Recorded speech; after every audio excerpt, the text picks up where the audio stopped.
बिस्मिल्लाहिर्रहमानिर्रहीम। अस्सलाम वालेकुम। आज 11 जून बरोज़ मंगल हम बात करेंगे दो अहम इशूज़ के हवाले से। मैंने आपको कहा था कि जस्टिस मियां गुल हसन औरंगज़ेब साहब की अदालत में इद्दत निकाह केस जो डायरेक्ट इस्लामाबाद हाई कोर्ट सुनने जा रही है, ये मामला यहीं अंजाम तक पहुँच जाएगा। और आज अदालत की जानिब से ये कहा गया है कि जो प्राइमा फिशा नज़र नहीं आ रहा कि कोई ग्राउंड थी जज शाहरुख अजमत के पास कि वो इस मामले को ट्रांसफ़र करते, इस केस को सलमान अकरम राजा साहब की और सलमान सफदर साहब के ऐसे आज अदालत के सामने शानदार दलाइल थे कि जिसके बाद अदालत की जानिब से जो हुक्म जारी हुआ वो भी मैं आपके साथ शेयर करूँगा। जबकि दूसरी जानिब रिजवान अब्बासी दौड़ गए हैं। रिजवान अब्बासी ने खावर मानका की वकालत से इनकार कर दिया है और आज सेशन अदालत में जो समाअत हुई है पाकिस्तान तहरीक इंसाफ के सरबराह इमरान खान और बुशरा बेगम की अपीलों पर, उसमें जो पेशरफ सामने आई है और इमरान खान की ज़मानत की दरख्वास्तों पर वीडियो लिंक के ज़रिए हर सूरत पेशी का हुक्म दे दिया है अदालत ने, उसकी तफसील भी मैं आपके साथ शेयर करूँगा। सबसे पहले हम बात कर लेते हैं इमरान रियाज ख़ान के हवाले से आज अहम पेशरफ सामने आई है।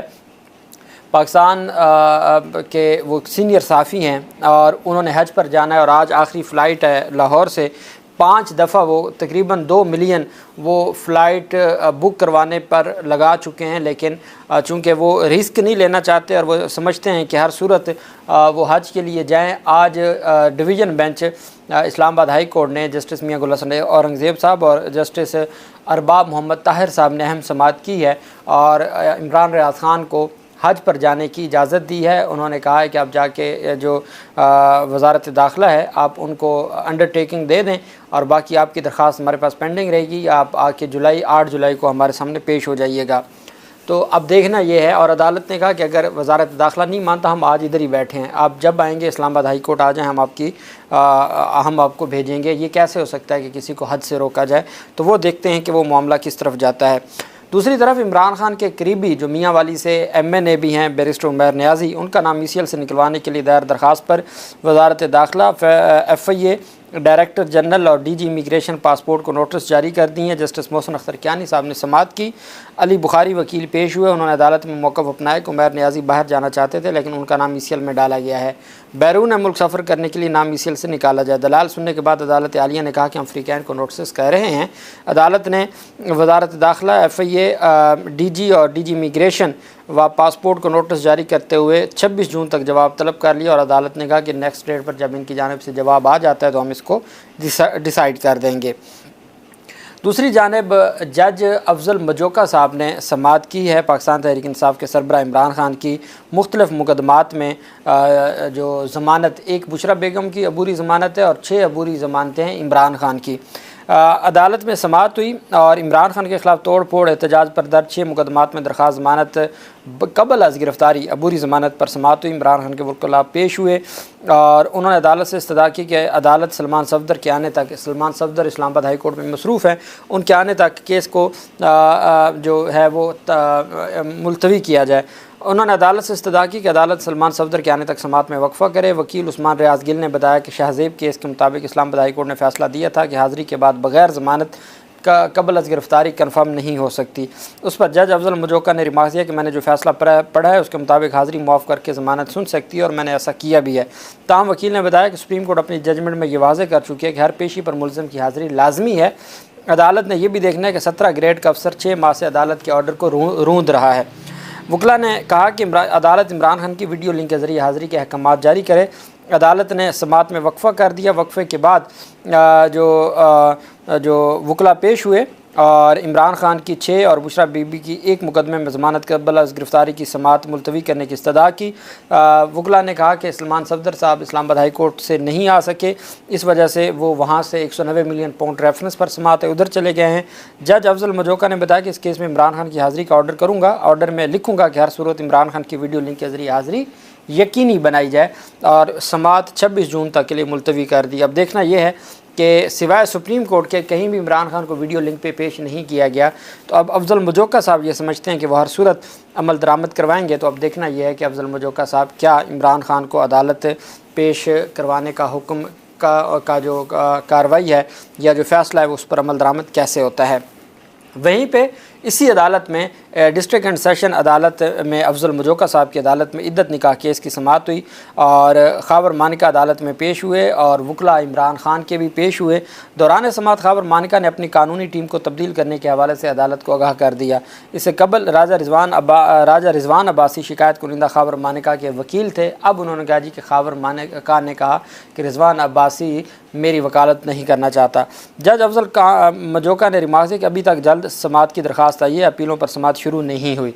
उस पर ख़ावर मानिका ने बताया कि मेरा एक मसला है, मेरे वकील रिजवान अब्बासी बेहतरीन और काबिल वकील हैं, उनकी मसरूफियात बहुत हैं। रिजवान अब्बासी ने माजरत की, इसलिए मैं अपनी कानूनी टीम तब्दील करना चाहता हूँ। मेरे पास 2-3 ऑप्शन हैं, एक लाहौर से वकील हैं, मेरी अदालत से इस्तदा है कि हमें वक्त दिया जाए। जज अफजल मजोका ने दरियाफ्त किया कि आपको कितने दिन चाहिए। ख़ावर मानिका ने बताया कम से कम 1 हफ़्ता चाहिए, मैं लाहौर जाऊंगा, वकील से मुशावरत करूंगा। उस पर जज ने कहा आपकी 1 हफ़्ते की दरख्वास्त है, आप चले जाएं, बाद में किसी से केस की आइंदा तारीख पता कर लीजिएगा। आज पूरे प्रोटोकॉल सिक्योरिटी में जो है वो ख़ावर मानिका अदालत है। वक्फे के बाद समाअत शुरू हुई तो जो वकला पेश हुए इमरान खान के, उन्होंने कहा कि इस्लामाबाद हाई कोर्ट में समाअत जारी है, अदालत केस में वक्फ़ा कर दें। जज अफजल मजोका ने दरियाफ्त किया कि आप किस टाइम कहेंगे, इस वक्त समाअत रख लेते हैं। उस पर जो वकला ने कहा जी कि 12 बजे का वक्त रख लें। 12 बजे तक वक्फ़ा किया गया। वक्फे के बाद समाअत के दोबारा आगाज़ पर PTI वकला पेश हुए। उन्होंने बताया कि इस्लामाबाद हाई कोर्ट में सज़ा मुअत्तली की दरख्वास्तें परसों के लिए मुलतवी हुई हैं, तो आप भी समाअत परसों के लिए मुलतवी कर दें। अदालत ने समाअत परसों के लिए 13 जून के लिए मुलतवी कर दी है। अब हम आ जाते हैं जस्टिस असल जो समाअत हुई जस्टिस मियां गुल हसन औरंगज़ेब साहब की। अब याद रखिएगा, 2 चीज़ों को मिक्स ना कीजिएगा। जब मैं सलमान अकरम राजा साहब के दलाइल आपको बताऊंगा तो आपने समझना है कि वो इमरान खान की दरख्वास्त थी। 29 मई का जज शाहरुख अर्जमंद साहब का जो फ़ैसला था केस के ट्रांसफ़र का रेफरेंस, उसको चैलेंज किया गया है और साथ कहा गया है कि इस्लामाबाद हाई कोर्ट डायरेक्ट इन अपीलों को सुने। ये एक दरख्वास्त इमरान खान की।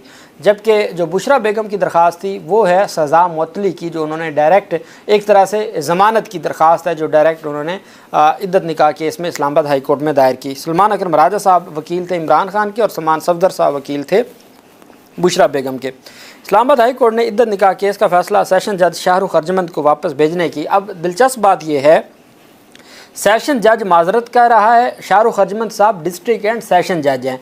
सेशन जज एक केस नहीं सुन रहा और वही केस उनके मातहत एडिशनल डिस्ट्रिक्ट एंड सेशन जज अफजल मजोका को भेजा गया।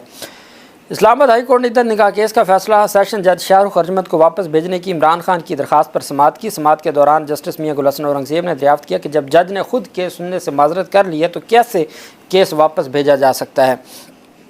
सलमान अकरम राजा साहब ने बताया कि सेशन जज शाहरुख अर्जमंद के किसी फ़ैसले को कहीं पर चैलेंज नहीं किया गया। उन्होंने कहा कि पहले इन्होंने दरख्वास्त दी और कहा कि जी जज साहब पर अदम एतमाद है और केस ट्रांसफ़र किया जाए, वो दरख्वास्त खारिज हो गई। उस फैसले को कहीं चैलेंज नहीं किया। उसके बाद जिस दिन फ़ैसला महफूज हुआ 23 मई को जो दलाइल हैं वो मुकम्मल हुए, फ़ैसला महफूज हुआ। कहते हैं मेरी 23 साल प्रैक्टिस में मैंने नहीं देखा कि जिस दिन महफूज फ़ैसला सुनाया जाना उस दिन जज साहब कहें जी कि मैं केस नहीं सुनता। ये अनोखा वाक़या है और ऐसा नहीं होना चाहिए था। और दिलचस्प बात यह है कि उस दिन कोई रिटर्न एप्लीकेशन नहीं आई थी जज पर अदम एतमाद की। रिटर्न एप्लीकेशन पहले खारिज हो चुकी है, उसको चैलेंज ही नहीं किया, वो फाइनलिटी अटेन कर गई है। आज खुद जज साहब ने केस ट्रांसफ़र कर दिया। सलमान अकरम राजा साहब ने कहा कि सेशन जज शाहरुख अर्जमंद के किसी फैसले को कहीं पर चैलेंज नहीं किया गया। जब तक कहीं पर चैलेंज ना हो या जुडिशल ऑर्डर ना हो तो केस मुंतकिल नहीं किया जा सकता। केस में दलाइल मुकम्मल हो गए थे और 29 मई को फ़ैसला सुनाना था। अदालत ने इस्तफसार किया कि क्या आप कहते हैं कि या तो केस को वापस सेशन जज शाहरुख अर्जमंद की अदालत में भेज दें या हाई कोर्ट सुन ले। वकील सलमान अकरम राजा ने कहा कि केस या तो सेशन जज ही सुन लें या हाई कोर्ट, मगर एडिशनल सेशन जज कैसे सुन सकता है? सेशन जज से केस लेके उसके मातहत को कैसे दिया जा सकता है? सलमान अकरम राजा ने मुख्तलिफ कवानीन के हवाले दिए। उन्होंने बताया कि क्रिमिनल केसेस में रूल्स में 4 ग्राउंड्स मौजूद हैं, जो कि यहाँ एक ग्राउंड को भी लिंक नहीं कर रहा। 4 ग्राउंड्स हैं ट्रांसफ़र की, यहाँ एक ग्राउंड पर भी पूरा नहीं उतर रहा केस का ट्रांसफ़र होना। अपील इख्तिताम को पहुँच चुकी थी। 29 मई को फ़ैसला आना था, 23 मई को फ़ैसला महफूज कर लिया था और 29 मई की तारीख फ़ैसला सुनाने के लिए मुकर्रर थी। ताहम जिस दिन फ़ैसला आना था उसी दिन जज पर कमरे अदालत में ज़बानी अदम एतमाद किया गया। 20 अप्रैल को अदालत पर अदम एतमाद की दरख्वास्त दायर की गई थी जो खारिज हो चुकी थी। सलमान अकरम राजा साहब ने कहा जब एक बार अदालत ने अदम एतमाद की दरख्वास्त खारिज कर दी तो फिर दोबारा एतराज़ कैसे मुमकिन है? रोज़ाना की बुनियाद पर मुद्दई मुकदमा ने केस में तख़ीरी हरबे इस्तेमाल किए जो कि अदालती ऑर्डर का हिस्सा है। दोबारा ज़ुबानी अदम एतमाद पर सेशन जज ने हाई कोर्ट रूल्स के तहत चीफ जस्टिस को ख़त लिखा। सेशन जज केस को एडिशनल सेशन जज के पास लगवा सकता है, सेशन जज की बजाय एडिशनल सेशन जज के पास केस नहीं लगाया जा सकता। कि एडिशनल सेशन जज के पास हो तो वो सेशन जज के पास तो लग सकता है, सेशन जज वाला केस एडिशनल सेशन जज को कैसे लग सकता है? हाई कोर्ट या तो केस सेशन कोर्ट ही भेजना होता है या खुद सुनना पड़ता है। अदालत ने दरियाफ्त किया कि सलमान साहब जब जज ने खुद केस सुनने से माजरत कर ली तो केस कैसे वापस भेजा जा सकता है? वकील ने बताया जज पर इत्मीनान है, इनको पता है कि वो किसी प्रेशर में नहीं है और ये सब अदालती ऑर्डर का हिस्सा है। इस मौके पर जस्टिस मियां गुल हसन औरंगज़ेब साहब ने जज शाहरुख हरजमत की जो तारीफ़ भी की। अदालत ने रिमार्क दिया कि क्या ये बेहतर नहीं होगा कि हम केस को किसी दूसरे जज को बयान नरेशन के साथ भेज दें, यानी हमको उनको कह दें जी कि आप इतने दिनों में डिसाइड कर दें। वकील ने बताया कि सेशन जज शाहरुख हरजमत केस का फैसला करना चाहते थे मगर उन पर इल्ज़ामात लगाए गए। केस सेशन जज मशरक ने सुना अगर वापस भेजना है तो सेशन जज मगरब को जाना चाहिए। ताहम एडिशनल सेशन जज अफजल मजोका को केस मुंतकिल कर दिया गया। एडिशनल सेशन जज को केस मुंतकिल कर दिया गया मगर किसी टाइम फ्रेम के बगैर 3 माह से पहले हम ताख़ीरी हरबों का शिकार हैं और बगैर किसी लिमिटेशन के। और फिर जब चीफ जस्टिस आमिर फारूक साहब ने ये केस अफजल मजोका को भेजा है तो हमें तो खूब तलब ही, हमें तो बुलाया ही नहीं गया, हमें तो नोटिस ही नहीं हो, हमें आज तक वो ऑर्डर नहीं मिला कि किस ऑर्डर के तहत ये केस उनको ट्रांसफ़र हुआ। अदालत ने इस्तफसार किया कि एक तरीका सेशन जज शाहरुख हरजमत को वापसी का और दूसरा हाईकोर्ट को खुद सुनने का है।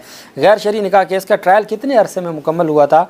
वकील अब यहाँ सुनिएगा, जज साहब ने पूछा कि ये इद्दत निकाह केस कितने दिनों में ट्रायल मुकम्मल हुआ था? सलमान अकरम राजा साहब ने कहा 2 से 3 दिन में ट्रायल मुकम्मल हुआ।